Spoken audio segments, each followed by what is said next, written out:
দর্শক, বাংলাদেশ কৃষি প্রধান দেশ। এদেশের শতকরা ৮০ জন লোক ছিল কৃষক। কিন্তু এই সবুজে শ্যামলে বাংলাদেশ এখন হয়ে উঠেছে ইট পাথর নগরী। তো আমরা সময় দৃষ্টি টেলিভিশন এই শসা বাগান, তারপরে মিষ্টি কুমড়া বাগান, তারপরে এই যে শাকসবজি বাগান নিয়ে এসেছি আহ, বাংলাদেশের মানুষকে কৃষি কাজে আরো অগ্রাধিকার করার জন্য, আগ্রহী করার জন্য। এই সবুজ শ্যামলের যারা বাংলাদেশের প্রাকৃতিক সৌন্দর্য এবং কৃষক নির্ভর দেশ গড়ে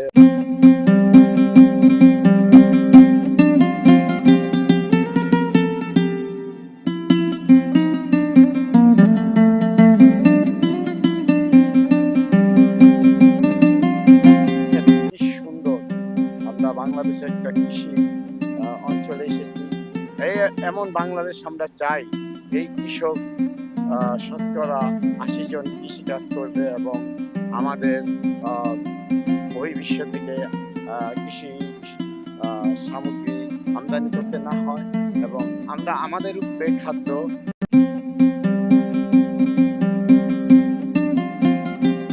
দর্শক, আমরা এখন আছি একজন কৃষকের সাথে, যিনি অজস্র পরিশ্রম করে এই আমাদের এই শসা কৃষি পণ্য উৎপাদন করেছে। তো আপনি এবার কেমন ফলন হয়েছে আপনার? লাভ লাভে নেই। আছেন? জি, তো লাভ নেই। আপনি অনেক পরিশ্রম করেন বাংলাদেশে। আপনারা এই যে কৃষি পণ্য উৎপাদন করেন, এই শসা আমরা খেয়ে, ঠিক আছে, জি, বিভিন্ন বাংলাদেশের অঞ্চলে যায়। জি। আপনারা আমাদের চাহিদা পূরণ করেন, অনেক কষ্ট করেন। এখন কি কৃষক কমে গেছে দেশে?